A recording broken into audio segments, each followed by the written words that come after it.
bienvenue dans cette nouvelle vidéo. En ces temps de confinement, j'espère que votre morale ça va. Moi ça va, je vis plutôt beaucoup mieux que le premier confinement parce que je trouve que ça change pas trop non plus. Il y a beaucoup de choses qui sont ouvertes et on sait un peu comment ça se passe. Mais voilà, j'espère vraiment que vous, le moral ça va. Moi je vais vraiment faire plus de vidéos pendant ce confinement, plus vous faire de posts sur Instagram aussi de mode, d'idées de look. Voilà, j'ai vraiment envie de faire, de vous divertir et de vous apporter un petit peu, si je peux vous apporter un petit peu de positive dans ce confinement et dans cette période difficile. Je peux vous apporter un petit peu de joie et un peu de contenu sympa à regarder. Je serais vraiment super contente. Comme vous avez pu le voir dans le titre de la vidéo, c'est une vidéo que je voulais sortir depuis un petit moment. Mais là, je me suis dit que c'était juste l'occasion parfaite pour sortir cette vidéo. Je voulais la sortir, comme je vous disais, un peu plus tôt. Mais voilà, j'avais d'autres vidéos à sortir avant pour vous donner voilà, tous mes astuces et mes conseils pour travailler de chez soi. Je sais qu'il y a deux écoles qui adorent travailler comme moi de la maison. J'ai pas du tout de mal à le matin me réveiller, trouver mon rythme et travailler comme d'habitude. Moi ça change pas grand chose, le confinement, je travaille de chez moi. Et il y a deuxième école où je sais qu'il y a des gens qui détestent travailler chez eux, qui n'arrivent pas du tout à travailler chez eux, qui regardent la télé, qui n'arrivent pas à se mettre dans un mood de travail. Donc voilà, comme je vous disais, moi ça fait plusieurs années que je travaille de chez moi, j'ai adopté plusieurs astuces. Voilà, je vais vous donner un peu tous mes conseils, j'espère que ça vous aidera, que ça vous donnera peut-être des idées pour vous, pour mieux travailler, pour vous sentir un peu mieux chez vous et voilà, avoir une atmosphère un peu de travail. Donc vraiment j'espère que cette vidéo vous plaira et je passe tout de suite à la suite de la vidéo et je vous donne tous mes conseils et astuces. Alors en premier, le premier conseil que je pourrais vous donner, c'est de vous aménager un espace de travail. Alors je sais qu'on n'est pas tous à avoir une maison qui fait je sais pas combien de mètres carrés et de pouvoir avoir son propre bureau. Donc voilà, si vous avez la chance d'avoir une grande maison ou un appartement ou plusieurs chambres, que vous pouvez vous aménager une pièce spéciale pour le travail, c'est juste le top. Voilà, c'est vraiment le top du top de vous aménager un espace comme ça le matin. Vous vous préparez et puis vous allez dans votre bureau et c'est vraiment l'espace de travail. Le soir, vous quittez cette pièce, vous fermez la porte et vous n'êtes plus dans le travail, vous êtes dans votre vie privée. Donc voilà, je trouve que ça met vraiment la barrière. Si vous n'avez pas cette possibilité et cette chance d'avoir une pièce dédiée à votre travail, au télétravail, ce que je vous conseille de faire, c'est de vous aménager un petit coin. Alors, un petit coin, ça peut être, je vous mettrai de toute façon des photos un peu pour vous donner des idées, parce que comme ça, je trouve que c'est un peu trop abstrait. Je regarderai sûrement sur Pinterest, je vous donnerai des photos, je vous mettrai des photos ici de Pinterest. Moi, ce que j'ai vu et moi, ce que je fais, en fait, dans mon salon, je me suis aménagé un petit coin, donc qui est juste derrière moi, avec des illustrations inspirantes, des photos, voilà, une petite plante, une bougie, un petit cadre, et mon bureau est juste derrière. Et en fait, j'ai le salon, j'ai mon canapé qui est juste à côté. Donc voilà, je me suis mis une petite... C'est pas bien grand, hein, vous voyez que mon bureau, voilà, il fait juste là, jusque là, jusqu'au placard ici. C'est pas bien grand, mais ça me permet en fait de me mettre dans un esprit de travail et de savoir que voilà, mon bureau ici, c'est mon espace de travail et qui empiète pas sur ma vie privée. Je sais que voilà, une fois que en fait ce bureau me sert aussi pour me maquiller, donc voilà, une fois que j'ai terminé ma journée de travail, j'enlève mon ordi, je le mets dans le placard et comme ça devient un bureau, enfin une table, je peux poser plusieurs choses et je pense plus du tout au travail. Donc voilà, c'est ce que je peux vous donner comme conseil, de vous organiser un petit coin, que ça soit pas un bureau énorme, hein, mettez-vous une petite table et comme ça vous pouvez mettre, je sais pas, une petite plante ou mettre juste votre ordinateur et vous savez que là, ici, c'est une place pour le travail. Ce que vous pouvez faire aussi, ce que j'ai vu, je vous mettrai bien sûr des photos si je trouve. L'idée aussi que je me suis faite moi-même, c'est par exemple si vous avez un grand salon ou une pièce assez grande, de pouvoir mettre une séparation, donc que ça soit, si vous êtes propriétaire, vous pouvez mettre des panneaux japonais, vous savez, ça fait rideau, mais ça fait des panneaux que vous pouvez ouvrir, je crois qu'il y en a à Ikea. Je trouve pas mal l'idée, comme ça au moins vous pouvez vous faire un petit coin et ça isole un peu et ça cloisonne l'espace de travail. Vous pouvez vous mettre aussi un meuble, une étagère, par exemple, je sais pas, délimiter, vous voyez un peu mettre, si vous avez votre bureau ici, mettre un petit coin ici avec des étagères. Vous pouvez voilà, mettre des petits caissons à Ikea, vous savez, les grandes étagères qui sont plus en largeur, où vous pouvez mettre plein de choses dedans. Ça c'est pas mal aussi, je trouve. Voilà, essayez de vous créer peut-être un coin avec une séparation, je trouve ça super. Si vous êtes dans votre salon et que vous ne voulez pas mettre de séparation, bah, faites-vous un petit bureau tout simplement avec des affiches qui vous inspirent. Mettez-vous un petit meuble où vous aurez juste vos affaires de travail ou voilà, vos dossiers, tout ça, que ça soit vraiment réuni dans le même coin. Donc voilà, c'est ce que je pourrais vous conseiller en premier déjà, de délimiter un espace de travail. Je trouve ça super important. Comme ça mélange pas, comme je vous disais, la vie privée et le travail. Et au moins comme ça, le soir, vous rangez votre ordinateur, vos dossiers et vous êtes dans la vie privée et vous retrouvez votre maison voilà, sans travail. Ce que je peux vous donner aussi, et je sais que c'est dur au début si on travaille, même si on est en télétravail ou même à son compte, qu'on est auto-entrepreneur ou qu'on est créatrice de contenu, c'est dur au début de se dire ouais, je suis ma patronne, ou même si vous travaillez à mi-temps, je m'en fous, je fais mon rythme, je me lève à 10 h du mat, je reste en pyjama. Non, au début, je pense que c'est naturel et on a envie de, voilà, tranquille, de bosser de chez soi, et quand on est son propre patron, c'est dur de se mettre cette limite.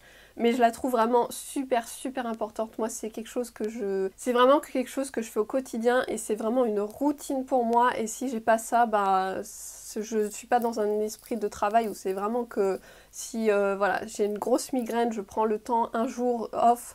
Maintenant je m'accorde ça, de m'accorder un jour dans la semaine et de pouvoir voilà, rester chiller sur mon canapé si j'ai une migraine de folie. Mais si vous si vous travaillez de chez vous, le conseil que je peux vous donner, c'est de garder vraiment un rythme de travail. Qu'est-ce que j'appelle par là de garder un rythme? C'est de se lever tôt, enfin de se lever tout simplement si vous voulez vous lever à 7 h ou si vous voulez vous lever à 9 h, enfin c'est ok. Si vous êtes votre propre patron, vous gérez le temps que vous voulez, mais si voilà, vous êtes en télétravail, gardez le même rythme que vous aviez avant que vous ne soyez plus en télétravail, que vous alliez physiquement à votre travail.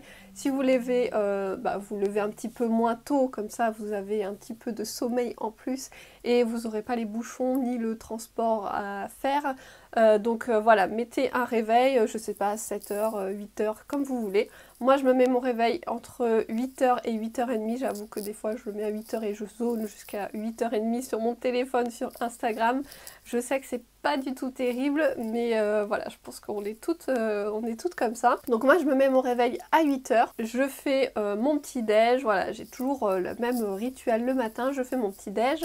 Après je fais mon sport, donc je fais du yoga, du gainage, tout ça, des abdos.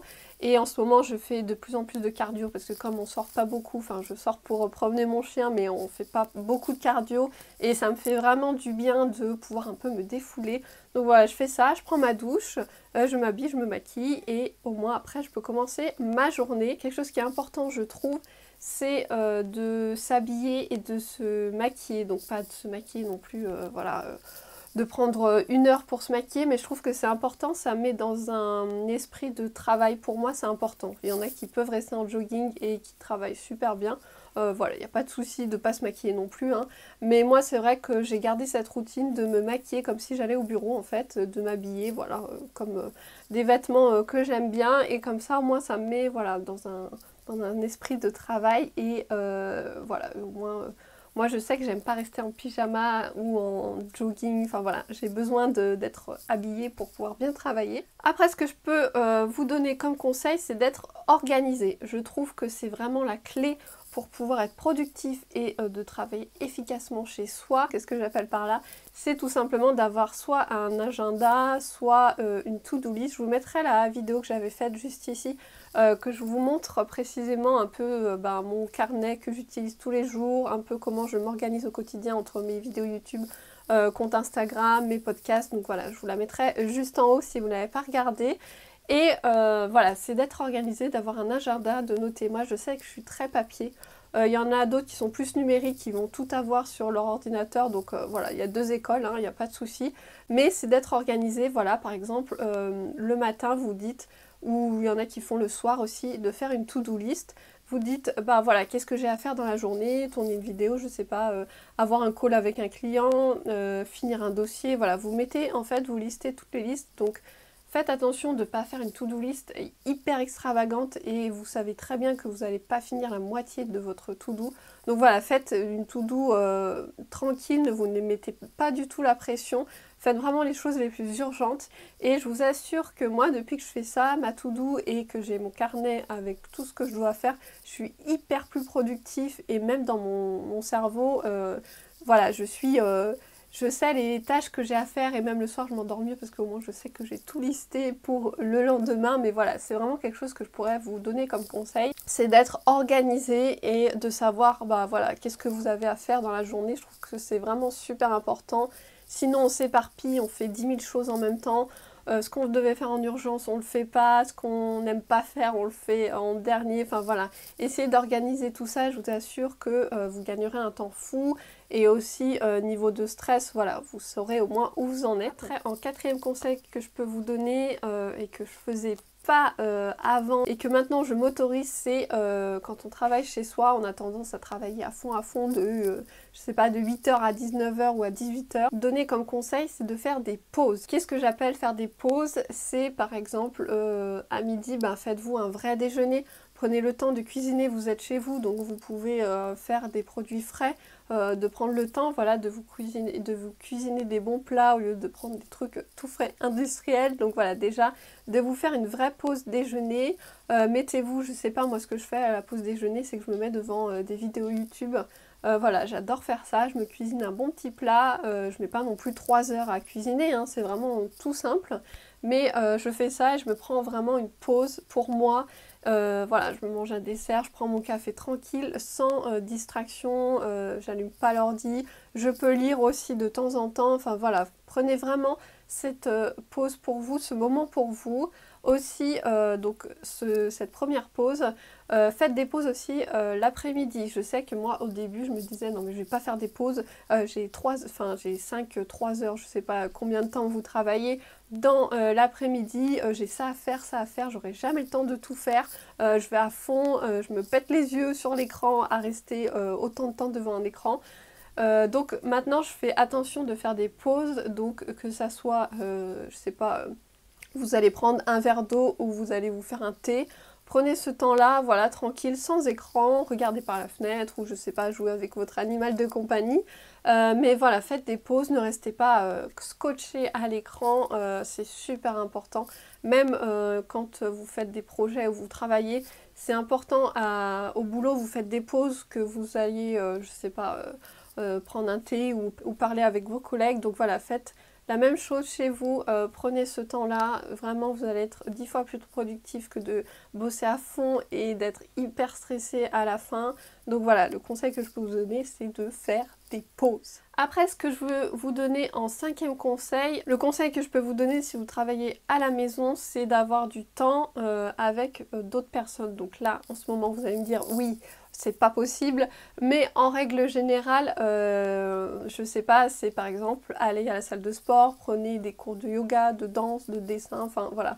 Essayez de vous prendre un moment pour vous à l'extérieur, ça vous fera du bien bah, voilà, de voir du monde parce qu'on a tendance quand on travaille chez soi à rester, bah, si on est tout seul ou si on est en couple, à rester toujours chez soi, voilà, avoir la même personne. Donc je trouve ça hyper important d'avoir voilà, d'avoir une vie sociale tout simplement, d'aller boire un coup avec une copine ou de vous faire un resto entre copains, voilà, je trouve ça hyper important. Donc privilégiez ces moments-là, ça vous fera vraiment super du bien. Ça vous fera du bien de parler et d'échanger avec d'autres personnes. Donc voilà, c'est un conseil que je peux vous donner, de faire attention à ça, d'avoir une vie sociale à côté. Le septième conseil que je pourrais vous donner, c'est de prendre du temps pour soi. Quand on travaille à la maison, on a tendance à être, bah, la maison c'est le bureau et on prend pas souvent soin de soi. C'est dur à dire, prendre soin de soi.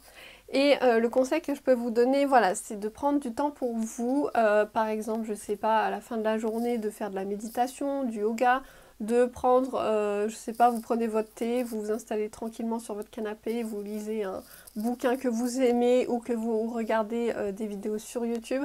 Voilà, c'est super important de prendre du temps pour vous, que ça soit physiquement et aussi moralement. Voilà, faites du sport, c'est super important pour éliminer les tensions. Je fais par exemple le matin, comme je disais, je fais mon yoga et mon sport. C'est vraiment un moment pour moi, je me défoule et ça m'arrive aussi à la fin de la journée de faire de la méditation. Ça fait super, si vous n'avez jamais fait de la méditation, je vous invite vraiment à essayer parce que ça fait vraiment du bien et moi je vois vraiment un bien-être après, ça me permet de décompresser un peu de ma journée. En 8e conseil que je peux vous donner aussi, c'est de faire attention quand on travaille chez soi. On est souvent distrait par plusieurs choses, donc c'est de tout simplement éteindre la télé, votre téléphone, si vous voulez pas voir vos notifications, vous le retournez sur votre bureau, comme ça vous ne serez pas distrait, de le mettre même en mode avion si vous n'avez pas besoin d'avoir des appels ou de recevoir des messages. Mais voilà, de faire vraiment attention aussi, de grignoter aussi. Je sais qu'il y en a qui ont du mal chez soi à ne pas grignoter. Donc voilà, faites-vous des bons repas. Comme ça, vous n'aurez pas envie de fringales et prenez, si vous avez faim à 4 heures, prenez-vous un fruit, un bon goûter. Comme ça, vous n'aurez pas faim par la suite. Mais voilà, essayez de vraiment diminuer toutes les distractions que vous pouvez avoir. Vous serez forcément tenté, donc voilà, c'est quelque chose à se mettre dans la tête. Je sais que c'est dur pour certains, moi j'arrive très bien, donc voilà, c'est un petit cheminement à faire pour pouvoir travailler tranquillement. Cette vidéo est maintenant terminée, j'espère vraiment que ça vous a plu, que je vous ai donné des conseils. N'hésitez pas à me dire en commentaire si vous travaillez à la maison et si vous avez d'autres conseils à donner aussi aux autres pour travailler de chez eux sereinement. Je vous retrouve très vite dans une prochaine vidéo. Prenez bien soin de vous. Bye bye!